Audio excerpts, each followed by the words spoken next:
out of nowhere you hear this like big background noise from the British fans saying Gloria, Gloria, like Gloria, and the people right next to me are telling me, hey, What's he saying? well, what are they saying?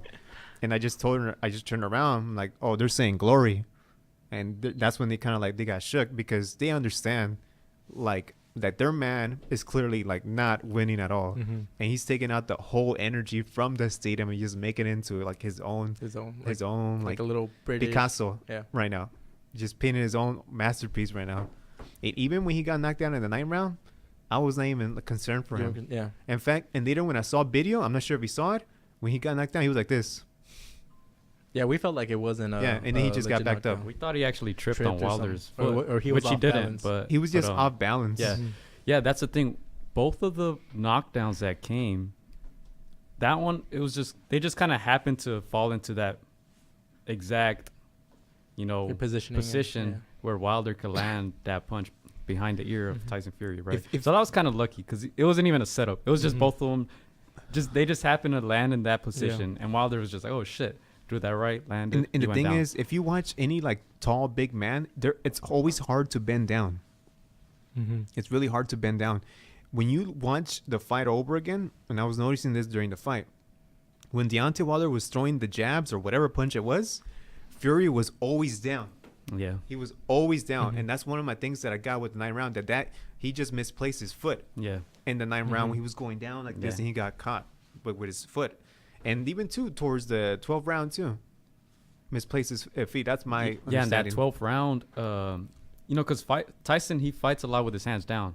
Yeah, he fights like this like most of the time, but he was able to duck the whole time. I think in that 12th round, he didn't have enough time to duck, and that's when he got caught with the 2-piece. And it was that big right first, and then that left as he was falling down. That one looked like that should put him away for good. In the movie theater, like the whole fight. Joe was like, man, he's like dominating. And then when Fury got caught with those two hits, Gio was the first one to say like it's over. It's I saw Fury's eyes, dude.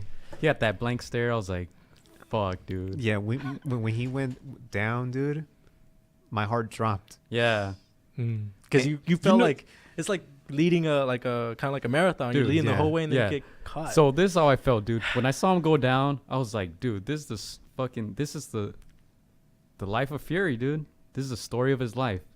Like 12th round, he's reaching his peak. He's about to be the undisputed heavyweight champion of the world, and then something just happens and it all goes downhill, right? That's exactly what happened when he beat Vladimir Klitschko, right?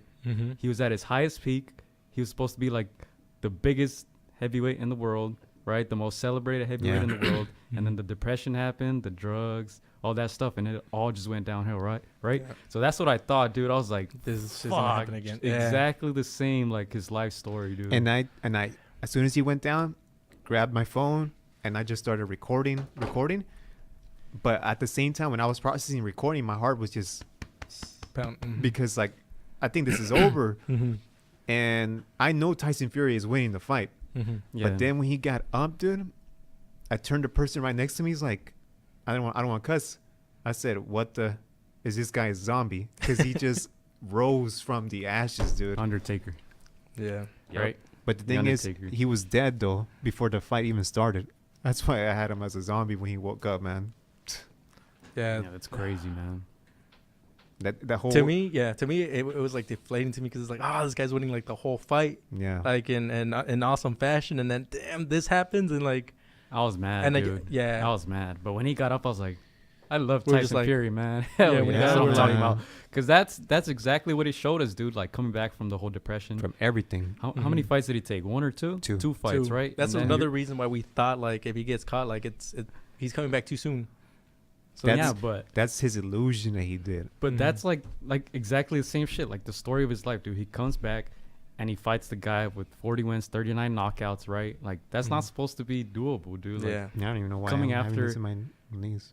Why that shit, dude? I should have show it. I should show this, man. Only one Tyson, dude. Dude, man. Literally. I haven't told Christian, like, he's in my top 10 pound for pound now. Oh, We'll talk about that later on. We'll talk about that next week. We'll talk about that later on, dude. Next week. I just saw this right now, dude.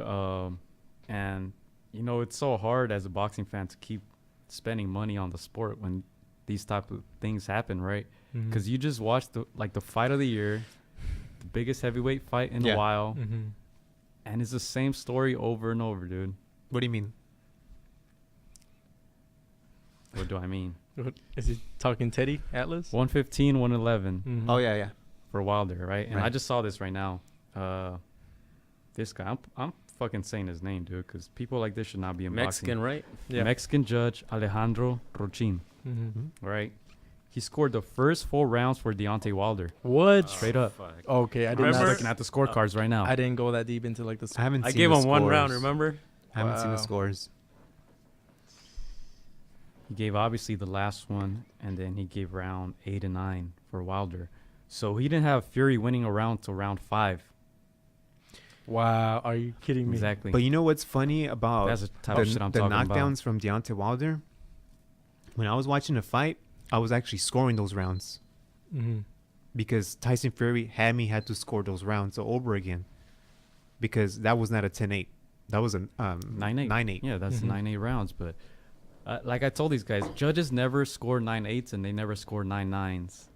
I mean, and that's why I talked about it before, but this 3-judge system does not work, dude. We've seen it over and No. over again. That shit does not work. No. And you always see it in the biggest fights. Yep. You know?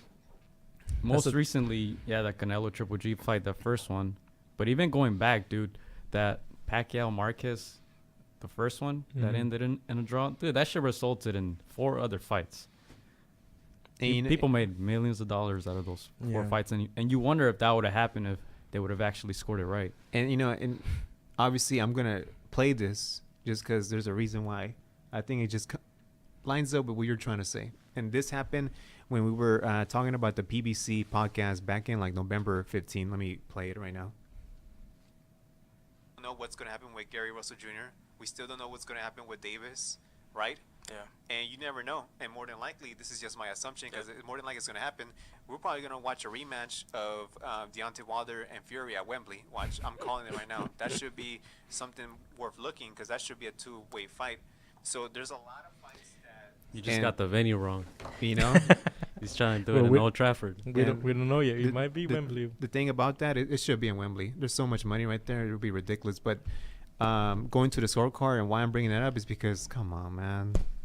To me, it's like That's easy setup, dude. to me it goes back to like the whole Teddy Atlas. If you're gonna do a robbery, don't leave any fingerprints. This fight was like What do we say after this. the fight? This fight was not close. Yeah, you have 2 knockdowns, but like you really gotta stretch it to make it a draw. And there you saw with Rochin's card. Gio, make sure you put that quote on the title for this video because that's basically it, dude. Like if you're gonna try to like really, you gotta try to make it like Wilder should have won 3 more knockdowns or something to make it kind of convincing. But Remember what we said right after when This we is were a leaving the stretch. movie theater?